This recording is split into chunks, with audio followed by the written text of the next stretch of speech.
Mesdames, Messieurs, bienvenue dans cette édition de Spotlight consacrée à la question de la xénophobie sur le continent africain. L'Afrique du Sud a de nouveau été le théâtre de violences qualifiées de xénophobes début septembre 2019. Xénophobe? Les autorités sud-africaines pouvaient parler de criminalité. Oui, pour moi, c'est de la criminalité pure. Des gens qui pillent et sous prétexte de xénophobie. Mais ça concerne aussi bien les Sud-Africains que les étrangers. Nous traitons de criminalité et non de xénophobie à l'heure actuelle. De la criminalité peut-être, mais sur place, les pilleurs s'en prennent surtout aux commerçants nigérians, mais aussi aux Zimbabwéens, aux Congolais ou encore aux Zambiens. Les autorités sud-africaines perdent beaucoup de prestige avec ces attaques. Normal qu'elles essaient de les minimiser. Côté nigérian, le président Muhammadu Buhari prend cette affaire très au sérieux. Voici ce qu'il écrit sur les réseaux sociaux le 9 septembre. Je continuerai à faire tout ce qui est possible pour garantir la sûreté des vies, des propriétés et des intérêts économiques des Nigériens en Afrique du Sud et des Sud-Africains au Nigeria. En attendant, il suspend sa participation au Forum économique mondial qui se tient début septembre à Pretoria et affrète des avions pour rapatrier les Nigérians qui souhaitent quitter l'Afrique du Sud. Comme notre président a dit et comme il le démontre, nous continuerons à prêcher l'amour, la fraternité. Nous appelons tout juste le gouvernement sud-africain à montrer sa bonne volonté politique d'arrêter ces tueries et l'une des manières d'y parvenir est de s'assurer que ces actes ne resteront pas impunis. La vérité est que les violences contre les étrangers en Afrique du Sud sont devenues des faits divers. Chaque jour, des attaques de ce genre sont répertoriées à travers le pays. Regardez ce graphique. Il couvre la période 2006-2018. On y voit que les attaques classées xénophobes ont connu un pic en 2008 avec des répliques plus ou moins violentes en 2015 et en 2017.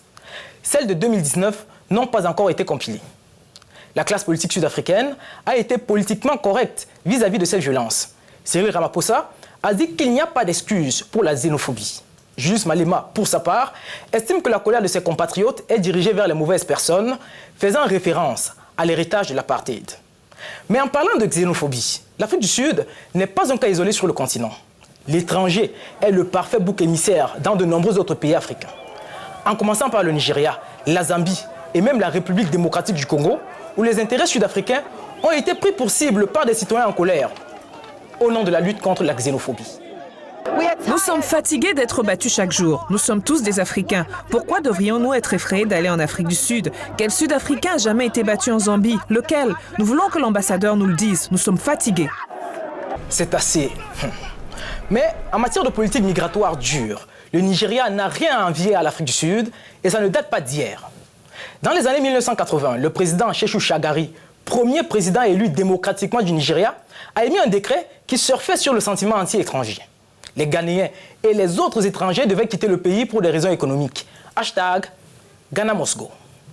Pour revenir à l'actualité, le même Nigeria a fermé sa frontière avec le Bénin et le Niger le 19 août dernier pour lutter contre la contrebande, dit-on à Abuja.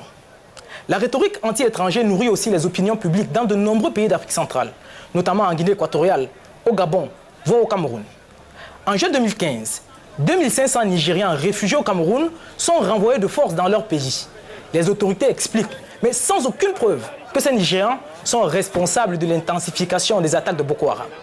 Le Cameroun vient de subir en 2 semaines 5 attentats terroristes kamikazes sur son territoire, ce qui n'était pas jusque-là arrivé dans notre pays, et qui se déroulait déjà de l'autre côté du Nigeria, malheureusement à cause de la secte Boko Haram qui est apparue là-bas en 2002 et qui depuis 2009 a intensifié ses activités terroristes sur les 2 territoires. Et qui aujourd'hui, on l'a entendu, s'appelle déjà État islamique en Afrique de l'Ouest. Vous comprenez la gravité de la situation. J'ai été rejoint sur ce plateau par Brice Kenwou. Brice est journaliste à la rédaction d'Africa News. Alors je viens de dresser un tableau assez sombre de la question de la xénophobie en Afrique. Peut-on encore dire que les Africains sont les bienvenus chez eux? Oui. Les pays africains restent des terres d'hospitalité. Selon de récentes études, 80% des migrants africains se dirigent vers d'autres pays du continent. Une situation favorisée par la flexibilité des politiques migratoires.